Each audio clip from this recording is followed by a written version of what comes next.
ನಮಸ್ಕಾರ. ಮುಖ್ಯಾಂಶಗಳು.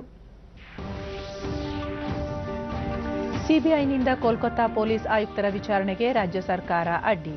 ದೇಶದ ಒಕ್ಕೂಟ ಮತ್ತು ರಾಜಕೀಯ ವ್ಯವಸ್ಥೆಗೆ ಅಪಾಯದ ಸೂಚನೆ ರಾಜನಾಥ್ ಸಿಂಗ್. ಸಂಸತ್ತಿನ ಉಭಯ ಸದನಗಳಲ್ಲೂ ಪ್ರತಿಧ್ವನಿಸಿದ ಸಿಬಿಐ ಹಾಗೂ ಪಶ್ಚಿಮ ಬಂಗಾಳ ಸರ್ಕಾರದ ನಡುವಿನ ಸಂಘರ್ಷ.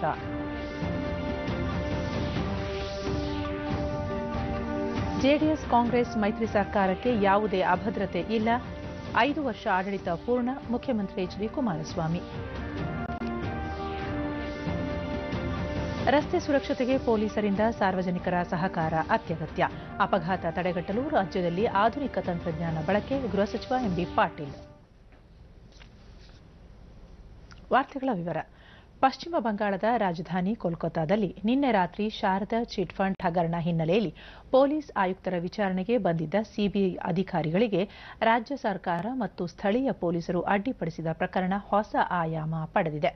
ಈ ಪ್ರಕರಣ ಕುರಿತು ಲೋಕಸಭೆಯಲ್ಲಿಂದು ಹೇಳಿಕೆ ನೀಡಿದ ಗೃಹ ಸಚಿವ ರಾಜನಾಥ್ ಸಿಂಗ್, ಸಿಬಿಐ ವಿರುದ್ಧ ಸ್ಥಳೀಯ ಪೊಲೀಸರು ಕ್ರಮ ಕೈಗೊಂಡಿರುವುದು ದೇಶದ ಒಕ್ಕೂಟ ಮತ್ತು ರಾಜಕೀಯ ವ್ಯವಸ್ಥೆಗೆ ಅಪಾಯದ ಸೂಚನೆಯಾಗಿದ್ದು ಗಂಭೀರ ತಿರುವುಗಳನ್ನು ಪಡೆಯಲಿದೆ ಎಂದು ಹೇಳಿದ್ದಾರೆ. ಕೇಂದ್ರ ಅಥವಾ ರಾಜ್ಯ ಸರ್ಕಾರದ ಕಾನೂನು ಜಾರಿ ಸಂಸ್ಥೆಗಳ ವಿಧಿಸಮ್ಮತ ಕಾರ್ಯನಿರ್ವಹಣೆಗೆ ಅಡ್ಡಿಪಡಿಸುವುದರಿಂದ ಅವ್ಯವಸ್ಥೆ ಉಂಟಾಗುತ್ತದೆ. ಸ್ವತಃ ಮುಖ್ಯಮಂತ್ರಿ ಮಮತಾ ಬ್ಯಾನರ್ಜಿ ಅವರೇ ಧರಣಿ ನಡೆಸುವುದು ಅರಾಜಕತೆಗೆ ಕಾರಣವಾಗುತ್ತದೆ ಎಂದು ಅವರು ಹೇಳಿದರು. ಶಾರದಾ ಚಿಟ್ ಫಂಡ್ ಹಗರಣದ ಆರೋಪಿಗಳಿಗೆ ಅಂತಾರಾಜ್ಯ ನಂಟು, ಅಂತಾರಾಷ್ಟ್ರೀಯ ಅಕ್ರಮ ಧನ ವರ್ಗಾವಣೆ ಹಿನ್ನೆಲೆ ಮತ್ತು ರಾಜಕೀಯ ನಂಟು ಇದ್ದ ಕಾರಣ ಪ್ರಕರಣವನ್ನು ಸಿಬಿಐಗೆ ವಹಿಸಲಾಗಿತ್ತು. ನಿರಂತರವಾಗಿ ನೀಡಿದ ಸಮನ್ಸ್ ತಪ್ಪಿಸಿಕೊಂಡ ನಂತರ ಅನಿವಾರ್ಯವಾಗಿ ಸಿಬಿಐ ಅಧಿಕಾರಿಗಳು ಪೊಲೀಸ್ ಆಯುಕ್ತರ ನಿವಾಸಕ್ಕೆ ತೆರಳಬೇಕಾಯಿತು ಎಂದು ಸಮರ್ಥಿಸಿಕೊಂಡರು. ಈ ಪ್ರಕರಣ ಕುರಿತು ರಾಜ್ಯಪಾಲ ಕೆ. ಶ್ರೀನಾಥ್ ತ್ರಿಪಾಠಿ ಅವರೊಂದಿಗೆ ತಾವು ಮಾತನಾಡಿದ್ದು ಅವರಿಂದ ವರದಿ ಕೋರಲಾಗಿದೆ. ರಾಜ್ಯಪಾಲರು ಮುಖ್ಯ ಕಾರ್ಯದರ್ಶಿ ಮತ್ತು ಪೊಲೀಸ್ ಮಹಾನಿರ್ದೇಶಕರನ್ನು ಕರೆಸಿ ಬಿಕ್ಕಟ್ಟು ಬಗೆಹರಿಸುವ ನಿಟ್ಟಿನಲ್ಲಿ ಕ್ರಮ ಕೈಗೊಳ್ಳುವಂತೆ ಸೂಚಿಸಿರುವುದಾಗಿ ತಿಳಿಸಿದರು. ದೇಶದ ಕಾನೂನು ಜಾರಿ ಸಂಸ್ಥೆಗಳು ವಿಧಿಸಮ್ಮತವಾಗಿ ಕಾರ್ಯನಿರ್ವಹಿಸಲು ಎಲ್ಲ ರಾಜ್ಯಗಳಿಗೆ ಮನವಿ ಮಾಡುತ್ತಿದ್ದು ಪಶ್ಚಿಮ ಬಂಗಾಳ ಸರ್ಕಾರವೂ ಈ ನಿಟ್ಟಿನಲ್ಲಿ ಸಹಕರಿಸುವ ವಿಶ್ವಾಸವಿದೆ ಎಂದರು.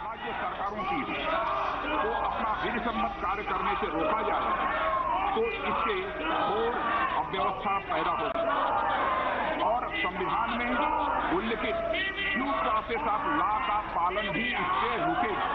मामले में महामहिम राज्यपाल को यह भी कहा है कि पूरे मामले की एक रिपोर्ट वह भेजने का कष्ट करें। अध्यक्ष महोदय, मैं अपील करना चाहता हूं वहां की सरकार से, वहां के मुख्यमंत्री से कि लॉ इन्फोर्समेंट एजेंसी को ठीक तरीके से काम करने का वह अवसर प्रदान करें। अतः मैं इसी अपील के साथ राज्य में देश की लॉ इन्फोर्समेंट एजेंसी को सुचारू रूप से काम करने देने के लिए सभी राज्य सरकारों से भी अपेक्षा करता हूं और मुझे उम्मीद है कि हमारी पश्चिमी बंगाल की सरकार भी इन सारी लॉ इन्फोर्समेंट एजेंसी को सुचारू रूप से काम करने के लिए जो आवश्यक माहौल चाहिए वह उपलब्ध कराने में वह पूरी तरह से. ಕೋಲ್ಕತ್ತಾದಲ್ಲಿ ಸಿಬಿಐ ಅಧಿಕಾರಿಗಳ ಕಾರ್ಯನಿರ್ವಹಣೆಗೆ ರಾಜ್ಯ ಸರ್ಕಾರ ಮತ್ತು ಸ್ಥಳೀಯ ಪೊಲೀಸರು ಅಡ್ಡಿಪಡಿಸಿದ ಪ್ರಕರಣ ಸಂಸತ್ತಿನಲ್ಲಿ ಉಭಯ ಸದನಗಳಲ್ಲಿಂದು ಪ್ರತಿಧ್ವನಿಸಿತು. ಉಭಯ ಸದನಗಳಲ್ಲಿ ಟಿಎಂಸಿ ಸದಸ್ಯರು ಕೋಲಾಹಲ ಉಂಟು ಮಾಡಿದ ಕಾರಣ ಆಗಿಂದಾಗ್ಗೆ ಅಡ್ಡಿ ಉಂಟಾಗಿ ಕಲಾಪವನ್ನು ನಾಳೆಗೆ ಮುಂದೂಡಲಾಯಿತು. ರಾಜ್ಯಸಭೆಯಲ್ಲಿ ಟಿಎಂಸಿ ಸದಸ್ಯರು ಸದನದ ಬಾವಿಗೆ ತೆರಳಿ ಘೋಷಣೆ ಕೂಗುತ್ತಾ ಕಲಾಪಕ್ಕೆ ಅಡ್ಡಿಪಡಿಸಿದ ಹಿನ್ನೆಲೆಯಲ್ಲಿ ಕಲಾಪವನ್ನು ಮೊದಲು 2 ಗಂಟೆಯವರೆಗೆ ಮುಂದೂಡಲಾಗಿತ್ತು. ಅನಂತರವೂ ಪರಿಸ್ಥಿತಿ ಹತೋಟಿಗೆ ಬಾರದ ಕಾರಣ ನಾಳೆಗೆ ಮುಂದೂಡಲಾಯಿತು. ಲೋಕಸಭೆಯಲ್ಲಿ ಪರಿಸ್ಥಿತಿ ಇದಕ್ಕಿಂತ ಭಿನ್ನವಾಗಿರಲಿಲ್ಲ. ಟಿಎಂಸಿ ಸದಸ್ಯರು ಸದನದ ಬಾವಿಗೆ ತೆರಳಿ ಘೋಷಣೆ ಕೂಗಿ ಕಲಾಪಕ್ಕೆ ಅಡ್ಡಿ ಉಂಟು ಮಾಡಿದರು. 2 ಬಾರಿ ಕಲಾಪ ಮುಂದೂಡಿದ ನಂತರ ಶೂನ್ಯ ವೇಳೆಯಲ್ಲಿ ಟಿಎಂಸಿ ಸದಸ್ಯರ ಜತೆ ಟಿಡಿಪಿ, ಎಸ್ಪಿ ಮತ್ತು ಕಾಂಗ್ರೆಸ್ ಸದಸ್ಯರು ಸೇರಿ ಗದ್ದಲ ಉಂಟಾದ ಹಿನ್ನೆಲೆಯಲ್ಲಿ ನಾಳೆಗೆ ಮುಂದೂಡಲಾಯಿತು. ಶಾರದಾ ಚಿಟ್ ಫಂಡ್ ಹಗರಣಕ್ಕೆ ಸಂಬಂಧಿಸಿದ ವಿದ್ಯುನ್ಮಾನ ದಾಖಲೆಗಳನ್ನು ಕೋಲ್ಕತ್ತಾ ಪೊಲೀಸ್ ಆಯುಕ್ತರು ನಾಶಪಡಿಸಿದ್ದಾರೆಂದು ಆರೋಪಿಸಿ ಸಿಬಿಐ ಸಲ್ಲಿಸಿರುವ ಮನವಿಯನ್ನು ನಾಳೆ ಆಲಿಸಲು ಸುಪ್ರೀಂ ಕೋರ್ಟ್ ಇಂದು ಸಮ್ಮತಿಸಿದೆ. ಕೋಲ್ಕತ್ತಾ ಪೊಲೀಸ್ ಆಯುಕ್ತ ರಾಜೀವ್ ಕುಮಾರ್ ನ್ಯಾಯಾಂಗ ನಿಂದನೆ ಮಾಡಿರುವುದಾಗಿಯೂ ಮುಖ್ಯ ನ್ಯಾಯಮೂರ್ತಿ ರಂಜನ್ ಗೊಗೊಯ್ ನೇತೃತ್ವದ ನ್ಯಾಯಪೀಠಕ್ಕೆ ಸಾಲಿಸಿಟರ್ ಜನರಲ್ ತುಷಾರ್ ಮೆಹ್ತಾ ತಿಳಿಸಿದರು. ಶಾರದಾ ಚಿಟ್ ಫಂಡ್ ಪ್ರಕರಣಕ್ಕೆ ಸಂಬಂಧಿಸಿದ ದಾಖಲೆಗಳನ್ನು ನಾಶಪಡಿಸಲು ಪಶ್ಚಿಮ ಬಂಗಾಳದ ಅಧಿಕಾರಿಗಳು ಮತ್ತು ಪೊಲೀಸರು ನಡೆಸಿದ ಪ್ರಯತ್ನಗಳ ಕುರಿತು ಯಾವುದೇ ಮಾಹಿತಿ ಅಥವಾ ಸಾಕ್ಷ್ಯಾಧಾರಗಳಿದ್ದರೆ ಯಾರು ಬೇಕಾದರೂ ತನ್ನ ಮುಂದಿಡಬಹುದು, ಪ್ರಮಾಣ ಪತ್ರದೊಂದಿಗೆ ಸಲ್ಲಿಸಬೇಕೆಂದು ನ್ಯಾಯಪೀಠ ಹೇಳಿದೆ. ಸಮವಸ್ತ್ರದಲ್ಲಿದ್ದ ಹಿರಿಯ ಪೊಲೀಸ್ ಅಧಿಕಾರಿಗಳು ರಾಜಕಾರಣಿಗಳೊಂದಿಗೆ ನಿನ್ನೆ ರಾತ್ರಿ ಕೋಲ್ಕತ್ತಾದಲ್ಲಿ ನಡೆದ ಧರಣಿಯಲ್ಲಿ ಭಾಗವಹಿಸಿದ್ದರೆಂದು ಸಾಲಿಸಿಟರ್ ಜನರಲ್ ನ್ಯಾಯಪೀಠಕ್ಕೆ ತಿಳಿಸಿದರು.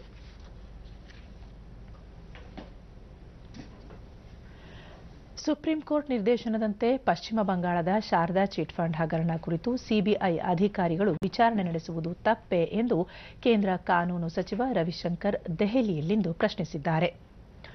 ವಿಚಾರಣೆಗೆ ಅಡ್ಡಿಪಡಿಸಿದ ಮುಖ್ಯಮಂತ್ರಿ ಮಮತಾ ಬ್ಯಾನರ್ಜಿ ಅವರನ್ನು ಕೆಲವು ವಿಪಕ್ಷಗಳು ಬೆಂಬಲಿಸಿರುವುದನ್ನು ನೋಡಿದರೆ ಅದು ಮಹಾಮೈತ್ರಿಯಲ್ಲ, ಪರಸ್ಪರ ರಕ್ಷಿಸಿಕೊಳ್ಳುವ ಭ್ರಷ್ಟರ ಒಗ್ಗೂಡುವಿಕೆಯಷ್ಟೇ ಎನ್ನುವುದು ಅರಿವಾಗುತ್ತದೆ ಎಂದರು. ಪಶ್ಚಿಮ ಬಂಗಾಳದಲ್ಲಿ ನಡೆದ ವಿವಿಧ ಹಗರಣಗಳ ತನಿಖೆಗಾಗಿ 2013ರಲ್ಲಿ ರಚಿಸಿದ್ದ ವಿಶೇಷ ತನಿಖಾ ತಂಡಕ್ಕೆ ಈಗಿನ ಕೋಲ್ಕತ್ತಾ ಪೊಲೀಸ್ ಆಯುಕ್ತ ರಾಜೀವ್ ಕುಮಾರ್ ಮುಖ್ಯಸ್ಥರಾಗಿದ್ದರು. 2014ರಲ್ಲಿ ಸುಪ್ರೀಂ ಕೋರ್ಟ್ ಈ ಹಗರಣದ ತನಿಖೆಯನ್ನು ಸಿಬಿಐಗೆ ಒಪ್ಪಿಸುವಂತೆ ಆದೇಶಿಸಿತ್ತು ಎಂದು ಅವರು ವಿವರಿಸಿದರು.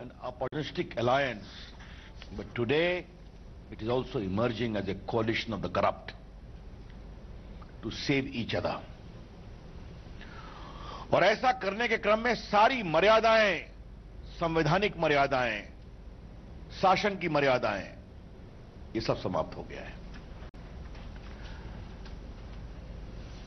श्रीमान केजरीवाल जी ने मुख्यमंत्री के रूप में धरना पर बैठने का एक नया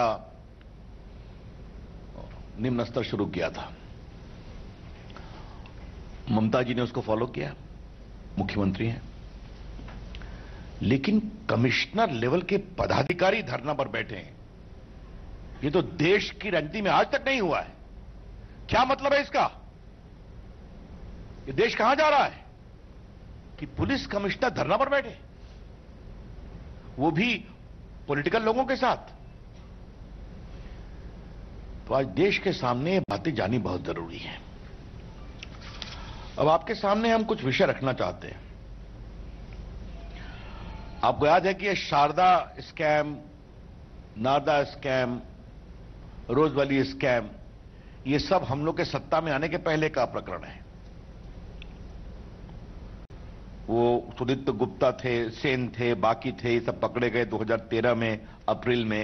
ये बातें जानते हैं. अब मैं आपको 2 तारीखें बता रहा हूं. 26 अप्रैल 2013 को ममता जी की सरकार ने एसआईटी बनाया इस सब की जांच के लिए. The government of Mamata ji constituted an SIT to investigate into all these Ponzi schemes scam worth thousands of crores on 26th of April 2013. उस समय भाजपा नरेंद्र मोदी की सरकार सत्ता में नहीं थी. ಪಶ್ಚಿಮ ಬಂಗಾಳದಲ್ಲಿ ನಡೆದಿರುವ ಬೆಳವಣಿಗೆಗಳ ಹಿನ್ನೆಲೆಯಲ್ಲಿ ರಕ್ಷಣಾ ಸಚಿವೆ ನಿರ್ಮಲಾ ಸೀತಾರಾಮನ್ ನೇತೃತ್ವದ ಉನ್ನತ ಮಟ್ಟದ ಬಿಜೆಪಿ ನಿಯೋಗ ಚುನಾವಣಾ ಆಯೋಗಕ್ಕೆ ಇಂದು ಮನವಿ ಸಲ್ಲಿಸಿತು. ಬಳಿಕ ನಿರ್ಮಲಾ ಸೀತಾರಾಮನ್ ಪಶ್ಚಿಮ ಬಂಗಾಳದ ಆಡಳಿತಾರೂಢ ತೃಣಮೂಲ ಕಾಂಗ್ರೆಸ್ ಪಕ್ಷಕ್ಕೆ ಪ್ರಜಾಸತ್ತೆಯಲ್ಲಿ ನಂಬಿಕೆಯಿಲ್ಲ, ಇತರ ರಾಜಕೀಯ ಪಕ್ಷಗಳು ನ್ಯಾಯಸಮ್ಮತ ಚಟುವಟಿಕೆಗಳನ್ನು ನಡೆಸದಂತೆ ಅದು ತನ್ನ ಕಾರ್ಯಕರ್ತರನ್ನು ಬಳಸಿಕೊಳ್ಳುತ್ತಿದೆ, ಈ ವಿಷಯವನ್ನು ಚುನಾವಣಾ ಆಯೋಗಕ್ಕೆ ಮನವರಿಕೆ ಮಾಡಿಕೊಟ್ಟಿರುವುದಾಗಿ ತಿಳಿಸಿದರು. In West Bengal, which has complete cooperation of the party in power in Bengal, the Trinamool Congress, and the instances that we highlighted before the Election Commission clearly point out that government in Bengal run by Trinamool Congress does not believe in democracy, is out there with all its workers making sure that political parties don't get a space for conducting their legitimate activities. ಸಿಬಿಐನ ನೂತನ ನಿರ್ದೇಶಕ ರಿಷಿ ಕುಮಾರ್ ಶುಕ್ಲಾ ದೆಹಲಿಯಲ್ಲಿಂದು ಅಧಿಕಾರ ವಹಿಸಿಕೊಂಡರು. ಸಿಬಿಐನ ಮಧ್ಯಂತರ ಮುಖ್ಯಸ್ಥ ನಾಗೇಶ್ವರ ರಾವ್ ಅಧಿಕಾರ ಹಸ್ತಾಂತರಿಸಿದರು. 1983ರ ಬ್ಯಾಚ್ನ ಐಪಿಎಸ್ ಅಧಿಕಾರಿಯಾಗಿರುವ ಶುಕ್ಲಾ ಈ ಮುನ್ನ ಮಧ್ಯಪ್ರದೇಶದ ಪೊಲೀಸ್ ಮಹಾನಿರ್ದೇಶಕರಾಗಿ ಸೇವೆ ಸಲ್ಲಿಸಿದ್ದರು. ಸಿಬಿಐನ ಮಾಜಿ ಮುಖ್ಯಸ್ಥ ಅಲೋಕ್ ವರ್ಮಾ ಅವರನ್ನು ನಿರ್ದೇಶಕ ಸ್ಥಾನದಿಂದ ಕಳೆದ ತಿಂಗಳು ತೆರವುಗೊಳಿಸಲಾಗಿತ್ತು.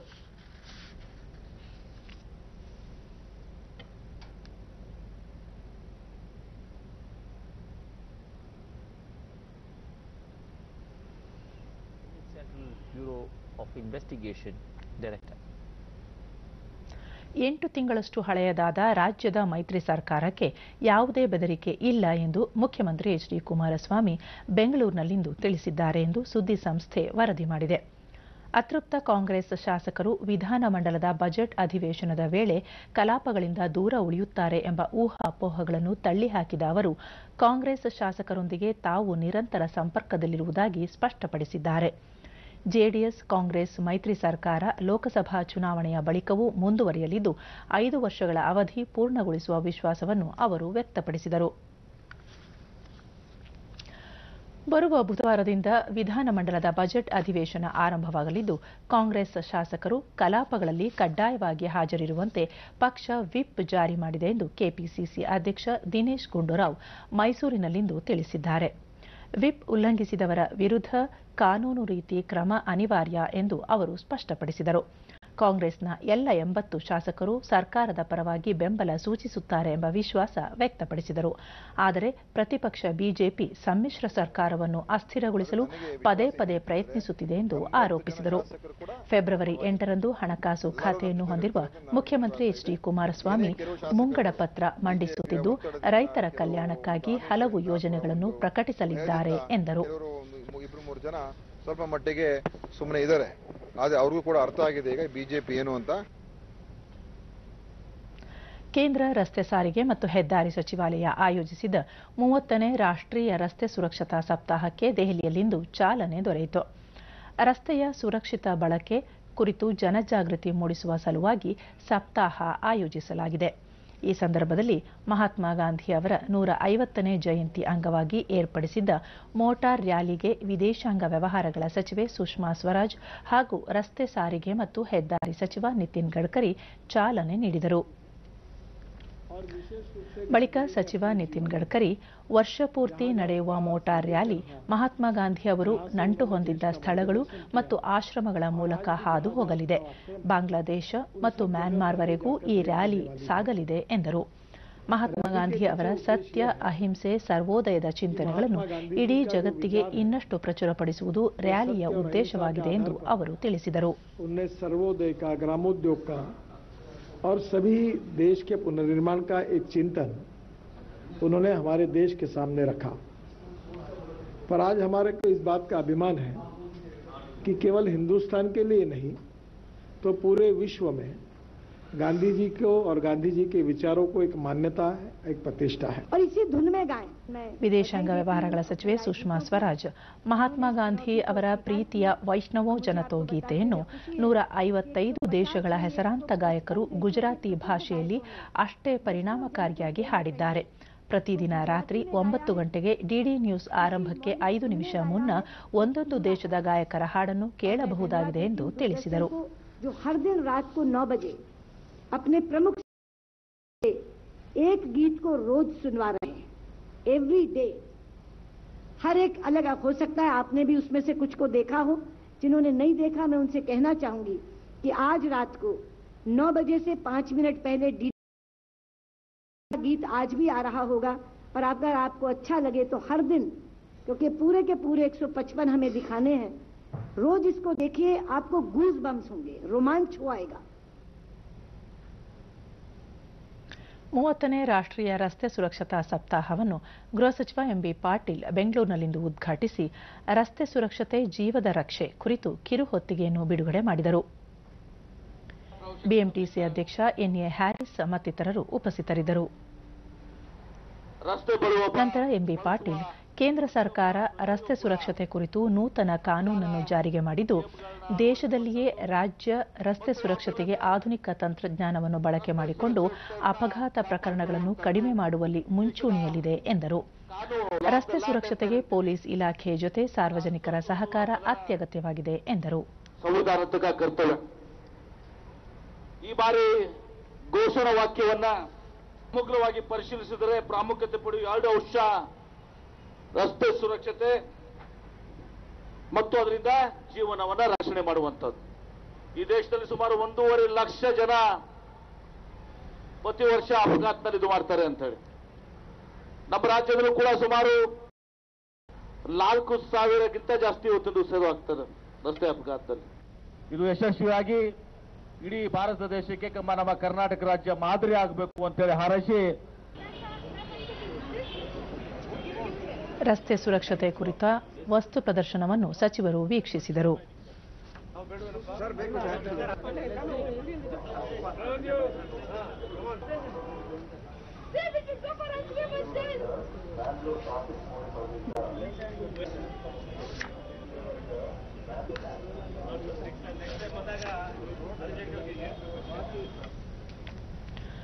ರಾಜ್ಯ ರಸ್ತೆ ಸಾರಿಗೆ ನಿಗಮ ಮಂಡ್ಯ ವಿಭಾಗದಲ್ಲಿಂದು ಅಪಘಾತ ರಹಿತ ಚಾಲನೆ ಸಾಧನೆ ಮಾಡಿದ 10 ಚಾಲಕರಿಗೆ ಸಾರಿಗೆ ಸಚಿವ ಡಿಸಿ ತಮ್ಮಣ್ಣ ಬೆಳ್ಳಿ ಪದಕಗಳನ್ನು ಪ್ರದಾನ ಮಾಡಿ ರಸ್ತೆ ಸುರಕ್ಷತಾ ಸಪ್ತಾಹಕ್ಕೂ ಚಾಲನೆ ನೀಡಿದರು.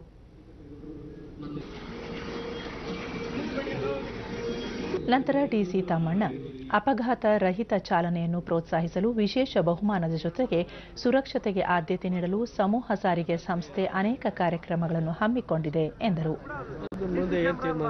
ನಂತರ ಅವರು ಮಂಡ್ಯ ಲೋಕಸಭಾ ಕ್ಷೇತ್ರವನ್ನು ಕಾಂಗ್ರೆಸ್ಗೆ ಬಿಟ್ಟುಕೊಡುವ ವಿಚಾರ ಪಕ್ಷದ ವರಿಷ್ಠರಿಗೆ ಸೇರಿದ್ದು, ಈ ಕ್ಷೇತ್ರದಲ್ಲಿ ಯಾರು ಸ್ಪರ್ಧಿಸಬೇಕು ಎಂದು ಜೆಡಿಎಸ್ ಮುಖಂಡರು ತೀರ್ಮಾನ ಕೈಗೊಳ್ಳುತ್ತಾರೆ ಎಂದರು. ಅದನ್ನು ಕೇಳುವಂತವರು ಕೂಡ ಯೋಚನೆ ಮಾಡಬೇಕು. ಉದ್ಯೋಗ ಖಾತ್ರಿ ಯೋಜನೆಯನ್ನು ರಾಜ್ಯ ಸರ್ಕಾರ ಯಶಸ್ವಿಯಾಗಿ ನಿರ್ವಹಿಸುತ್ತಿದ್ದು, ಈ ಯೋಜನೆಗೆ ಕೇಂದ್ರ ನೀಡಬೇಕಾದ ಹಣವನ್ನು ತಕ್ಷಣ ಬಿಡುಗಡೆ ಮಾಡಬೇಕೆಂದು ಗ್ರಾಮೀಣಾಭಿವೃದ್ಧಿ ಹಾಗೂ ಪಂಚಾಯತ್ ರಾಜ್ ಖಾತೆ ಸಚಿವ ಕೃಷ್ಣ ಬೈರೇಗೌಡ ಬೆಂಗಳೂರಿನಲ್ಲಿಂದು ಆಗ್ರಹಿಸಿದ್ದಾರೆ. ವಿಧಾನಸೌಧದಲ್ಲಿ ಈ ಕುರಿತು ಮಾಧ್ಯಮಗಳಿಗೆ ಮಾಹಿತಿ ನೀಡಿದ ಅವರು, ರಾಜ್ಯದಲ್ಲಿ ಕಳೆದ ವರ್ಷ ಡಿಸೆಂಬರ್ನಲ್ಲಿ 1,40,00,000 ಮಾನವ ದಿನಗಳ ಉದ್ಯೋಗ ಸೃಷ್ಟಿ ಮಾಡಲಾಗಿದೆ. ಜನವರಿಯಲ್ಲಿ 80 ಲಕ್ಷ ಮಾನವ ದಿನಗಳ ಉದ್ಯೋಗ ನೀಡಲಾಗಿದೆ ಎಂದರು. ಮನ್ರೇಗಾ ಯೋಜನೆಯ ಹಣವನ್ನು ಬಿಡುಗಡೆ ಮಾಡುವಂತೆ ಕೇಂದ್ರಕ್ಕೆ ನಿಯೋಗ ಮಟ್ಟದಲ್ಲಿ ಮನವಿ ಮಾಡಿದ್ದರೂ ಇದುವರೆಗೂ ನೆರವು ಬಿಡುಗಡೆಯಾಗಿಲ್ಲ. ರಾಜ್ಯ ಸರ್ಕಾರ ಕೂಲಿ ಹಣವನ್ನು ಫಲಾನುಭವಿಗಳಿಗೆ ನೇರ ಪಾವತಿ ಮಾಡಲು ಮುಖ್ಯಮಂತ್ರಿಯವರು 450 ಕೋಟಿ ರೂಪಾಯಿ ಬಿಡುಗಡೆ ಮಾಡಿದ್ದಾರೆ ಎಂಬ ಅಂಶವನ್ನು ಕೇಂದ್ರಕ್ಕೆ ಪತ್ರದ ಮೂಲಕ ವಿತರಣೆ ಮಾಡಲಾಗಿದೆ ಎಂದರು. ಕೂಲಿ ಕಾರ್ಮಿಕರಿಗೆ ಕೂಲಿ ಹಣವನ್ನು ತಕ್ಷಣ ಬಿಡುಗಡೆ ಮಾಡುವಂತೆ ಪುನಃ ಮುಖ್ಯಮಂತ್ರಿಯವರು ಕೇಂದ್ರ ಸರ್ಕಾರಕ್ಕೆ ಪತ್ರ ಬರೆದು ಒತ್ತಾಯಿಸಿದ್ದಾರೆ ಎಂದರು. ಜೀವನ ಅಂದ್ರೆ ಆರ್ಥಿಕ ಸಾಮಾಜಿಕ ರಕ್ಷಣೆ ಇರಬೇಕು. ಅವರು ನಿರ್ಗತಿಕರಾಗಬಾರದು. ಜೀವನದಲ್ಲಿ ಕನಿಷ್ಠ ಕೂಲಿ ಭದ್ರತೆ ಇರಬೇಕು ಅವರಿಗೆ ಅನ್ನೋ ಕಾರಣದಿಂದ ಈ ಹಿಂದೆ ಉದ್ಯೋಗ ಖಾತ್ರಿ ಕಾನೂನನ್ನ ತೆಗೆದುಕೊಂಡು ಬಂದು ಸಾಮಾನ್ಯ ಸಂದರ್ಭದಲ್ಲಿ 100 ದಿನಗಳ ಕನಿಷ್ಠ ಕೂಲಿ ಭದ್ರತೆ, ಬರಗಾಲ ಇರುವಂತಹ ಸಂದರ್ಭದಲ್ಲಿ ಕನಿಷ್ಠ 150 ದಿನಗಳ ಗರಿಷ್ಠ 150 ದಿನಗಳ ಕೂಲಿ ಭದ್ರತೆಯನ್ನ ಒದಗಿಸತಕ್ಕಂತಹದ್ದು ಇವತ್ತು ಸಂಸತ್ನಲ್ಲಿ ಮಂಜೂರಾಗಿರ್ತಕ್ಕಂಥ ಕಾನೂನಿನ ಪ್ರಕಾರ ಅವಶ್ಯಕತೆ ಇದೆ. ಒಂದು ತಿಂಗಳಿಗೆ ಸರಾಸರಿ 40 ರಿಂದ 50 ಲಕ್ಷ ಮಾನವ ದಿನಗಳು ಒಂದು ತಿಂಗಳಿಗೆ ಕೆಲಸ ಆಗ್ತಾ ಇದೆ. ಏಪ್ರಿಲ್ನಲ್ಲಿ 38 ಲಕ್ಷ ಮಾನವ ದಿನಗಳು,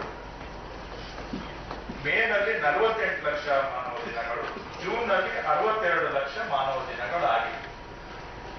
ಸೊ ಜೂನ್ ತಿಂಗಳಿನಿಂದ ನಾವು ಜವಾಬ್ದಾರಿ ತೆಗೆದುಕೊಂಡ ಮೇಲೆ ಇದಕ್ಕೆ ಬಹಳ ಹೆಚ್ಚಿನ ಆದ್ಯತೆಯನ್ನ ನಾವು ಕೊಟ್ಟಿದ್ದೇವೆ.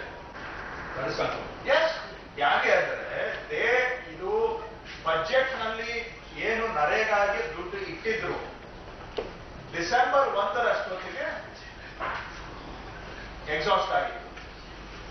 ಡಿಸೆಂಬರ್ 1ರಷ್ಟೊತ್ತಿಗೆ ಕರೆಕ್ಟ್. ಸೊ ಸಪ್ಲಿಮೆಂಟರಿ ಎಸ್ಟಿಮೇಟ್ಗೆ ಮೂವ್ ಮಾಡಿದ್ರು. ಕೇಂದ್ರ ಹಣಕಾಸು ಸಚಿವ ಪಿಯೂಷ್ ಗೋಯಲ್ ಮಂಡಿಸಿರುವ ಅನೇಕ ರೈತ ಪರ ಯೋಜನೆಗಳನ್ನು ಜಾರಿಗೆ ತಂದಿರುವುದು ಸಂತಸದ ಸಂಗತಿ ಎಂದು ಬಿಜೆಪಿ ರೈತ ಮೋರ್ಚಾದ ಅಧ್ಯಕ್ಷ ಲಕ್ಷ್ಮಣ್ ಸವದಿ ಬೆಂಗಳೂರಿನಲ್ಲಿಂದು ಹೇಳಿದ್ದಾರೆ.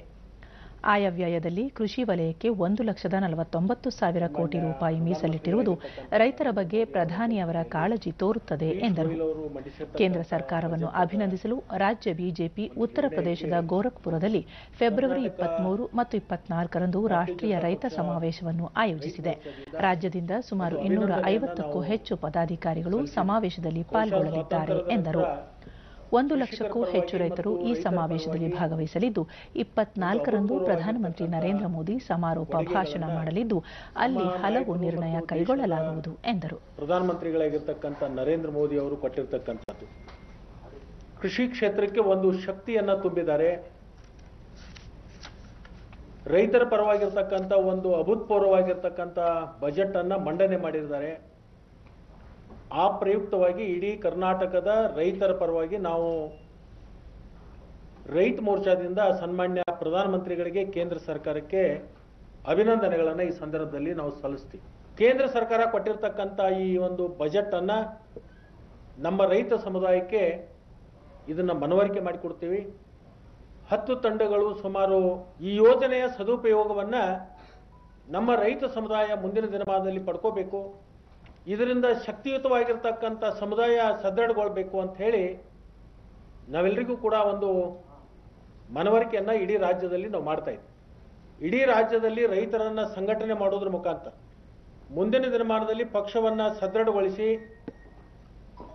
ಲೋಕಸಭಾ ಚುನಾವಣೆಗೆ ಒಂದು ಅನುವು ಮಾಡ್ತಕ್ಕಂಥ ಕೆಲಸವನ್ನ ನಾವು ಮಾಡ್ತೀವಿ. ನಾಳೆ 23, 24 ಉತ್ತರ ಪ್ರದೇಶ ಗೋರಖ್ಪುರದಲ್ಲಿ ಕಿಸಾನ್ ಮೋರ್ಚಾ ಮಹಾ ಅಧಿವೇಶನ ನಡೀತಾ ಇದೆ. ಇಡೀ ರಾಜ್ಯಾದ್ಯಂತ ರಾಜ್ಯದ ನಮ್ಮ ಎಲ್ಲ ಪದಾಧಿಕಾರಿಗಳು ಕರ್ನಾಟಕದಿಂದ ಉತ್ತರ ಪ್ರದೇಶ ಗೋರಖ್ಪುರಕ್ಕೆ ಆ ಅಧಿವೇಶನದಲ್ಲಿ ನಾವೆಲ್ಲರೂ ಕೂಡ ಭಾಗವಹಿಸ್ತೀವಿ. ಸುಮಾರು 1 ಲಕ್ಷಕ್ಕಿಂತಲೂ ಹೆಚ್ಚು ಜನ ಗೋರಖ್ಪುರದಲ್ಲಿ ನಡೀತಕ್ಕಂಥ ಕಿಸಾನ್ ಅಧಿವೇಶನದಲ್ಲಿ ನಾವೆಲ್ಲರೂ ಕೂಡ ಪಾಲ್ಗೊಂಡು ಮುಂದಿನ ದಿನಮಾನದಲ್ಲಿ ರೈತರಿಗೆ ಬೇಕಾಗಿರ್ತಕ್ಕಂಥ ಕುಂದುಕೊರತೆಗಳ ಬಗ್ಗೆ ರೈತರ ಪೂರಕವಾಗಿರ್ತಕ್ಕಂಥ ಅಧಿವೇಶನದಲ್ಲಿ ನಾವೆಲ್ಲರೂ ಕೂಡ ಚರ್ಚೆಯಲ್ಲಿ ಭಾಗವಹಿಸ್ತೀವಿ. ಪ್ರವಾಸೋದ್ಯಮ ಇಲಾಖೆಯಿಂದ ನಿರುದ್ಯೋಗಿಗಳಿಗೆ ನೀಡಲಾಗುವ ವಿವಿಧ ಸವಲತ್ತುಗಳ ವಿತರಣಾ ಕಾರ್ಯಕ್ರಮಕ್ಕೆ ಸಚಿವ ಸಾರಾ ಮಹೇಶ್ ಮೈಸೂರಿನಲ್ಲಿಂದು ಚಾಲನೆ ನೀಡಿದರು. 50ಕ್ಕೂ ಹೆಚ್ಚು ನಿರುದ್ಯೋಗಿ ಚಾಲಕರಿಗೆ ಸಬ್ಸಿಡಿ ದರದಲ್ಲಿ ಕಾರು ವಿತರಿಸಿದ ಸಚಿವರು ದಿವ್ಯಾಂಗರಿಗೆ ಸಂಗೀತದ ಪರಿಕರಗಳನ್ನು ನೀಡಿದರು.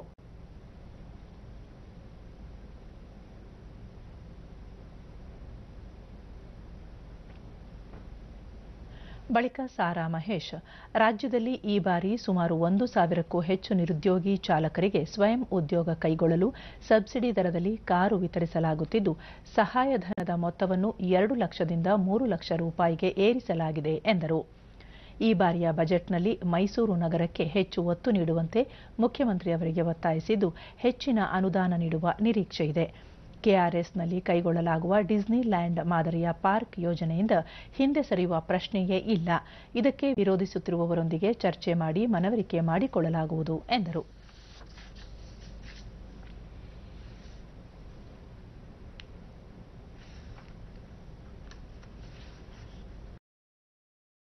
ದೇಶವನ್ನು ಪ್ರತಿನಿಧಿಸಿ ಮಕ್ಕಳಲ್ಲಿ ಉಂಟಾಗುವ ಅಪೌಷ್ಟಿಕತೆ ಕುರಿತು ವೈಜ್ಞಾನಿಕ ಸಂಶೋಧನಾ ಪ್ರಬಂಧ ಮಂಡಿಸಿ ಬಾಲಶಕ್ತಿ ರಾಷ್ಟ್ರೀಯ ಪ್ರಶಸ್ತಿಯನ್ನು ಪಡೆದುಕೊಂಡು ಜಿಲ್ಲೆಗೆ ರಾಜ್ಯಕ್ಕೆ ಕೀರ್ತಿ ತಂದಿದ್ದಾನೆ.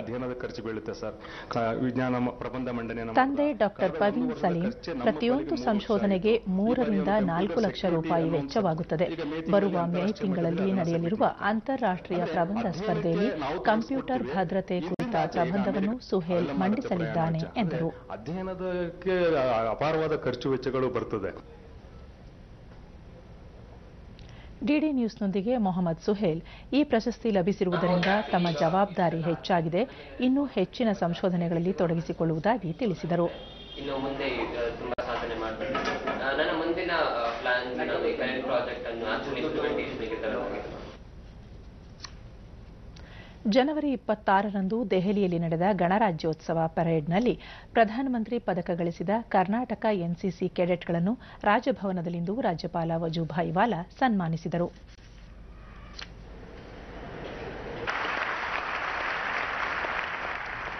ಬಳಿಕ ಅವರು ಎನ್ಸಿಸಿ ಕೆಡೆಟ್ಗಳು ರಾಷ್ಟ್ರಕ್ಕೆ ತಮ್ಮ ಜೀವನವನ್ನು ಮುಡಿಪಾಗಿಡಲು ಸದಾ ಸಿದ್ಧರಾಗಿರಬೇಕು. ಇಂತಹ ಸಾಧನೆ ಮಾಡಬೇಕಾದರೆ ಸಾಕಷ್ಟು ಪರಿಶ್ರಮ ಅಗತ್ಯ ಎಂದು ಹೇಳಿದರು. देखेंगे अपना राष्ट्र का सैनिक -40 डिग्री में हमारी राष्ट्र की सरहद की रक्षा कर रहे हैं। यदि मिलिट्री वाला राष्ट्र की रक्षा करने के लिए अपना जान देने के भी तैयार है, तो मैं एनसीसी कैडेट को कहूंगा, हमको हमारे समाज में रहकर आराम से अपने घर में खाना पीना और सोना, ये सभी सुविधा के साथ हम अपने राष्ट्र के लिए कुछ नहीं कर सकते। मित्रों, ज्यादा नहीं कहूंगा, 2 बात कहूंगा कि जिन्होंने ये जो प्राइम मिनिस्टर बैनर प्राप्त किया है, वो सभी कैडेट को धन्यवाद। और जो कलाकारों ने राष्ट्रीय भावना से अपनी संस्कृति की रखवाली करने के लिए जो प्रोग्राम किया, वो कैडेट को और कलाकारों को सभी को अपनी ओर से बहुत बहुत धन्यवाद, आभार। भारत माता की। ಬ್ರಿಗೇಡಿಯರ್ ಫರ್ವೇಮತ್, ಈ ಪ್ರಶಸ್ತಿ ಗೆಲ್ಲಲು ಹಲವು ಸವಾಲುಗಳು ಎದುರಾಯಿತು, ಅದರಲ್ಲೂ ದೆಹಲಿಯ ಹವಾಮಾನಕ್ಕೆ ಹೊಂದಿಕೊಳ್ಳಲು ಸಾಕಷ್ಟು ಕಷ್ಟಪಡಬೇಕಾಯಿತು ಎಂದು ಹೇಳಿದರು. दिसंबर 28 तारीख को हमारा कंटिजेंट यहाँ से चल पड़ी दिल्ली में। जैसे आपको पता है, हमारा सबसे बड़ा चैलेंज था वेदर। दक्षिण भारत राज्यों के जो कैडेट्स है, उनके लिए सबसे बड़ा प्रॉब्लम होगी वेदर कंडीशंस इन दिल्ली। इनका प्रोग्राम शुरू होता था सुबह 4 बजे, रात को 11 बजे तक इनका डेली ट्रेनिंग और वेरियस कंपटीशन चलता रहता था। लेकिन हमारे कैडेट्सों ने बहुत ही जल्द के जल्द अडॉप्ट हो गए दिल्ली क्लाइमेट के लिए और उन्होंने बहुत ही बेहतरीन प्रदर्शन किया। ये जो बैनर मिलता है प्रधानमंत्री का आरडी परेड में, ये ओनली आरडी परेड का कंपटीशन के अलावा हमने पूरे साल भर वेरियस कंपटीशन यूज किया जाता है डायरेक्टर जनरल एनसीसी के द्वारा। सबसे पहले थल सैनिक camp for the army contingent, it was held in Delhi this time. उसमें हमारे boys and girls took a second position. ಇದೇ ಸಂದರ್ಭದಲ್ಲಿ ವಿವಿಧ ಸಾಂಸ್ಕೃತಿಕ ಕಾರ್ಯಕ್ರಮಗಳು ನಡೆದವು.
ಕೊನೆಯಲ್ಲಿ ಮತ್ತೊಮ್ಮೆ ಮುಖ್ಯಾಂಶಗಳು.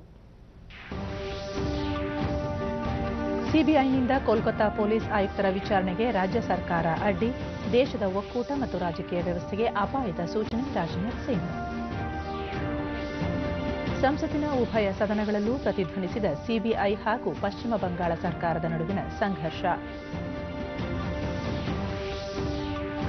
ಜೆಡಿಎಸ್ ಕಾಂಗ್ರೆಸ್ ಮೈತ್ರಿ ಸರ್ಕಾರಕ್ಕೆ ಯಾವುದೇ ಅಭದ್ರತೆ ಇಲ್ಲ, 5 ವರ್ಷ ಆಡಳಿತ ಪೂರ್ಣ, ಮುಖ್ಯಮಂತ್ರಿ ಎಚ್ಡಿ ಕುಮಾರಸ್ವಾಮಿ.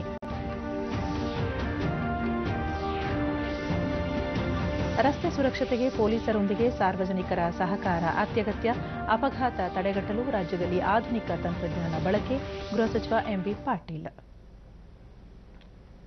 ನಮ್ಮ ಮುಂದಿನ ವಾರ್ತಾ ಪ್ರಸಾರ ರಾತ್ರಿ 9 ಗಂಟೆಗೆ ಚಂದನದಲ್ಲಿ. ನಮಸ್ಕಾರ.